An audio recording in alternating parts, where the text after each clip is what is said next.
ஃபிரோஷா துக்ளக் 1351 1388 2 வருது பாருங்க. இதுதான் ஃபிரோஷா துக்ளக்கு.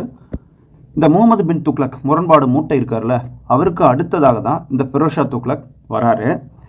இவர் என்ன பண்ணுறாருன்னா, கிளர்ச்சிகளை அடக்கினாரா அப்படின்னு ஒரு கேள்வி வரும்போது இல்லை. ஏன்னா முகமது பின் துக்ளக் ஆட்சி காலத்திலே பல மாகாண ஆளுநர்களும் கிளர்ச்சி செய்தாங்கன்றது நமக்கு தெரியும். வடக்கும் சரி தெற்கவும் சரி கிளர்ச்சிகள் செய்தாங்க.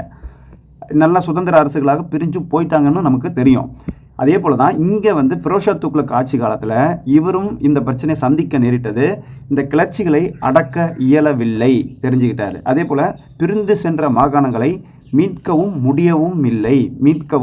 இல்லை. அதே போல் தெற்கு பகுதியிலேருந்து ஒருத்தவன் என்ன பண்ணுறான், அழைப்பு விடுக்கிறான். தென் பகுதியிலேருந்து இந்த பாமனி இளவரசன் இருக்கான் இல்லையா, அந்த பாமனி சுல்தான்கள் தான் முகமது பின் துக்ளக் ஆட்சி காலத்திலே பாமனி சுல்தான் வந்துருச்சுன்னு நம்ம சொல்லியிருக்கோம்.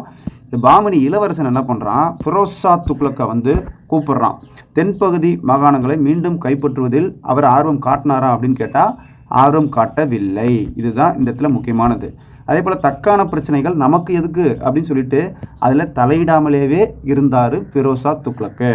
ஏன்னா ஃபிரோஷா துக்ளக்குக்கு இந்த பிரிஞ்சு சென்றதை பற்றியும் கவலை இல்லை. இப்போ தக்காணத்தில் என்ன பிரச்சனை போய்கிட்டு இருக்குது அதில் தலையிடுறதுக்கும் அவருக்கு விருப்பம் இல்லை. இந்த மாதிரி தான் ஃபிரோஷா துக்ளக் ஆட்சி பண்ணார். அதற்கு பதிலாக இவர் வேறு எதில் நாட்டம் செலுத்தினார் அப்படின்னு ஒரு கேள்வி இருக்குல்ல, அது சொல்கிறேன் பாருங்கள். சூபி ஞானிகள் இருக்காங்கல்ல, அந்த சூபி ஞானிகளுக்கும் ஏனைய மத தலைவர்களுக்கும் ஃபிரோஷ் தாராளமாக பரிசுகளை வழங்கி கௌரவித்தார்னு சொல்கிறாங்க. இது ரொம்ப முக்கியமான விஷயம்தான். அதே போல் இவர் ஏழை முஸ்லீம்கள் இருக்காங்க பாருங்கள், அவங்களுக்கு உதவுறதுக்காக தான் அறக்கட்டளையை ஃபிரோஷா துக்ளக் நிறுவி ஃபேமஸாகவும் ஆனார். அந்த அறக்கட்டளை மூலமாக அங்கே பாருங்கள், கல்லூரிகள், மருத்துவமனைகள், மசூதிகள் எல்லாத்தையும் கட்டுறாரு இந்த ஃபிரோஷா துக்ளக்கு. இதனால் ஃபிரோஷா துக்ளக் ஃபேமஸும் ஆகிறாரு. அதே போல் கொடூரமான அந்த தண்டனைகள் இருக்கும் இல்லையா, அதெல்லாம் ஒழிச்சார், ஃபேமஸ் ஆனார் ஃபிரோஷா துக்ளக்கு.